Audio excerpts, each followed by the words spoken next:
Terima kasih Tuhan, terima kasih. Kembali kami datang sama-sama dalam hadirat Tuhan. Saya mau memuji Engkau dengan pujian kami Tuhan. Terima kasih Tuhan, pimpin kami pada pagi hari ini kami boleh menikmati indahnya hadirat Tuhan, boleh menjamah setiap kehidupan kami. Saat indah ku berhadapan denganmu.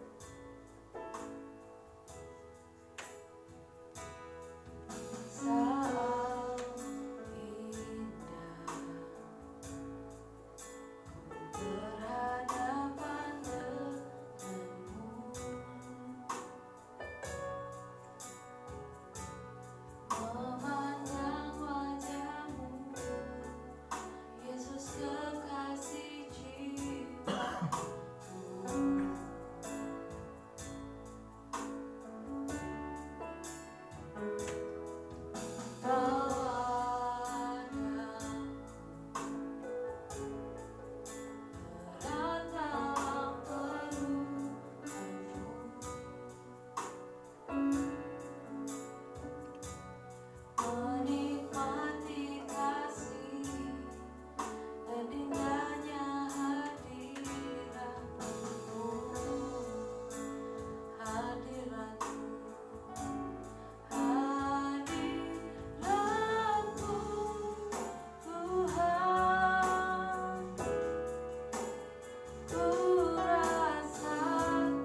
kasih Tuhan, terima kasih.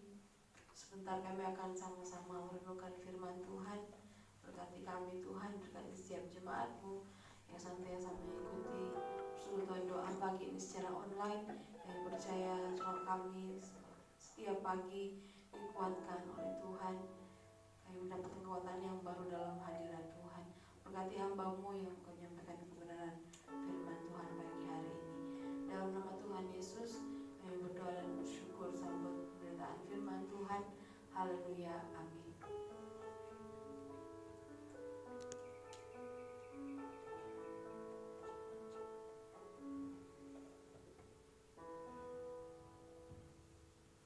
Puji Tuhan, Shalom Bapak Ibu. Kita kembali pada pagi hari ini kita mau merenungkan kebenaran firman Tuhan yang membuka dalam kitab Raja-Raja 19, 2 Raja-Raja 19 ayat yang ke-14 sampai yang ke-16. Saya akan membacakannya. Hizkia menerima surat itu dari tangan para utusan, lalu membacanya. Kemudian pergilah ia ke rumah Tuhan dan membentangkan surat itu di hadapan Tuhan. Hizkia berdoa di hadapan Tuhan dengan berkata, "Ya Tuhan Allah Israel yang bertahta di atas kerubim, hanya Engkau sendirilah Allah yang segala kerajaan di bumi. Allah yang menjadikan langit dan bumi. Sendingkanlah telingamu ya Tuhan, dan dengarkanlah. Bukalah matamu ya Tuhan, dan lihatlah. Dengarlah perkataan Sanherib yang telah dikirimnya untuk mengaibkan Allah yang hidup." Jadi Tuhan, ini merupakan perkataan doa dari seorang Raja Yehuda yang bernama Hizkia. Ini merupakan doa yang ia naikkan ketika dia menghadapi suatu ancaman, ketika Hizkia berada di posisi yang sangat terancam, di mana ketika itu bangsa Asyur menyerang kerajaannya. Mereka bahkan menghina-hina nama Allah. Bangsa Asyur menyombongkan dirinya karena bangsa Asyur merupakan bangsa yang besar pada saat itu. Ya, mereka telah banyak menghancurkan sekali bangsa-bangsa, dan tidak ada satupun bangsa yang dapat luput dari serangan mereka. Ya, kita melihat di perikop sebelumnya yang menceritakan bahwa bangsa Asyur mengirimkan utusan, yaitu juru minuman agung, mewakili Raja Asyur untuk menyampaikan kata-kata yang menghina orang Yehuda, kata-kata yang menghujat Allah. Ya, dia bersama dengan pasukannya mengepung Yerusalem. Mereka terus membujuk orang Yerusalem untuk keluar dari benteng dan menyerahkan diri mereka kepada Raja Asyur. Tapi kita melihat, kalau kita boleh baca, di mana orang-orang Yehuda pada saat itu mereka tidak menanggapi apa yang menjadi omongan dari utusan Raja Asyur ini. Kita melihat ketika Hizkia mendengar kabar ini, ketika Hizkia bahkan mendapat surat tentang ancaman-ancaman, tentang penistaan, tentang penghujatan nama Allah, kita melihat apa yang menjadi respon dari Hizkia. Dari ayat yang kita baca tadi, Hizkia berdoa di ayat yang ke-14. Hizkia menerima surat itu dari tangan para utusan, lalu membacanya. Kemudian pergilah ia ke rumah Tuhan dan membentangkan surat itu di hadapan Tuhan. Kita melihat apa yang menjadi respon utama dari Hizkia. Hizkia tetap berpegang teguh kepada Tuhan. Hizkia tetap berpegang imannya kepada Allah yang hidup. Dia langsung datang mengadu kepada Tuhan, yang membentangkan surat yang dia dapat, dia membentangkan, lalu ia berdoa memohon kepada Tuhan. Ya, kita melihat dari doa Hizkia ini, Hizkia berdoa, Hizkia kita mengerti di permohonan doanya ini bahwa dia mengenal dengan benar siapakah Allah yang dia sembah itu, siapakah Allah yang dia minta, siapakah Allah yang padanya dia berharap. Dia berkata, "Ya Tuhan Allah Israel yang bertahta di atas kerubim, hanya Engkau sendirilah Allah segala kerajaan di bumi. Engkaulah yang menjadikan langit dan bumi." Dia mengetahui dia berharap kepada Allah yang hebat, dia berharap kepada Allah yang besar, Allah yang menciptakan dunia ini, Allah yang memegang kendali atas dunia ini. Sebab itu Hizkia tidak lagi takut, Hizkia tidak lagi gentar, karena dia tahu dia berharap kepada Allah yang selalu menolong dia, Allah yang selalu menyertai Hizkia. Kita melihat fokus utama dari doa Hizkia ini bukan tentang kesenangannya sendiri atau keinginannya sendiri, ya, tapi dia berdoa supaya kemuliaan Tuhan dinyatakan. Ya, dikatakan di ayat yang ke-16, "Sendingkanlah telingamu ya Tuhan, dan sendingkanlah bukalah matamu ya Tuhan, dan lihatlah. Dengarlah perkataan Sanherib yang telah dikirim untuk mengaibkan Allah yang hidup. Di ayat yang ke-19, maka sekarang ya Tuhan Allah kami, selamatkanlah kiranya kami dari tangannya, supaya segala kerajaan di bumi mengetahui bahwa Engkau sendirilah Allah ya Tuhan. Kita melihat Hizkia memohon kepada Tuhan agar kemuliaan Tuhan dinyatakan, agar para musuh-musuhnya tahu bahwa siapakah Allah itu. Ya, mungkin bangsa Asyur telah banyak mengalahkan kota-kota, telah banyak mengalahkan bangsa-bangsa lain, bahkan mereka menghancurkan dewa-dewa Allah-Allah mereka. Tapi Hizkia berkata bahwa itu mereka menghancurkan Allah-Allah yang adalah buatan tangan manusia, tetapi berbeda dengan Allah yang mereka sembah. Ya, mereka tahu siapa itu Allah yang mereka sembah. Oleh sebab itu Hizkia percaya Tuhan pasti menolong, Tuhan pasti membuka jalan, Tuhan pasti menjawab seruan doa dari Hizkia. Yang tepat pada pagi hari ini kita mau belajar dari Raja Hizkia ketika dia menghadapi suatu ancaman, ya, ketika dia berada dalam kesulitan. Ya, kita mengetahui bahwa Hizkia adalah seorang raja yang setia, yang selama hidupnya dia setia kepada Tuhan. Ya, dia salah satu raja yang berkenan dan melakukan apa yang baik di mata Tuhan. Kita melihat ketika dia dalam kesesakan, dia datang kepada Tuhan. Dia mengadu, menceritakan segala sesuatu kepada Tuhan, karena dia tahu Allah pasti membela.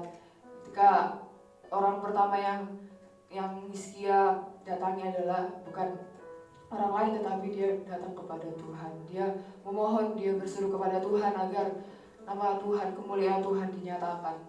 Ya, kita belajar pada pagi hari ini, yang suatu situasi apapun yang kita hadapi, kesulitan apapun yang kita hadapi dalam kehidupan ini, mari kita berdoa. Kita berdoa bukan meminta keinginan kesenangan kita, tapi kita berdoa supaya nama Tuhan semakin dimuliakan. Sama seperti Hizkia berdoa supaya biar orang-orang tahu, biar orang-orang menyaksikan siapa Allah yang dia sembah. Puji Tuhan, pada pagi hari ini kita juga mau menaikkan setiap doa kita kepada Tuhan. Apa yang terjadi di bangsa kita ini, ya, segala persoalan, segala problema yang terjadi di bangsa kita ini, kita mau berfokus, kita mau berdoa supaya kemuliaan Tuhan dinyatakan melalui bangsa kita ini, supaya nama Tuhan semakin ditinggikan. Dan ingatlah bahwa persoalan apapun yang kita hadapi, jangan lupa kita mengandalkan Tuhan dalam kehidupan kita. Kita melihat Hizkia pada akhirnya dia ditolong Tuhan, ya, kemuliaan Tuhan dinyatakan dalam kehidupan Hizkia. Kita angkat pujian, jadikan kami bait suci.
Dipenuhi dengan kemuliaan-Mu Tuhan.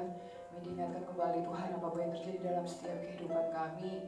Kami mau datang kepada Tuhan karena kami tahu Tuhan Engkau Allah yang memegang kendali atas seluruh kehidupan kami. Kami tahu Tuhan rencana-Mu lebih indah Tuhan dalam setiap kehidupan kami. Engkau Allah yang tidak pernah meninggalkan kami sendiri. Pertolongan Tuhan nyata dalam setiap kehidupan kami. Terima kasih Bapak, terima kasih. Pada pagi hari ini kami menyerahkan seluruh kehidupan kami ke dalam tangan Tuhan. Juga berdoa untuk setiap jemaat-jemaat Tuhan dimanapun mereka berada. Kiranya Tuhan sepanjang hari ini Kau yang menyertai mereka, Kau yang memberkati setiap mereka, jeripaya apapun yang mereka lakukan, kiranya Tuhan boleh membuat berhasil Tuhan. Terima kasih Bapak, terima kasih. Kita menyerahkan pagi ini ke dalam tangan Tuhan, ke dalam tuntunan Tuhan. Disambut pagi ini dalam nama Tuhan Yesus Kristus.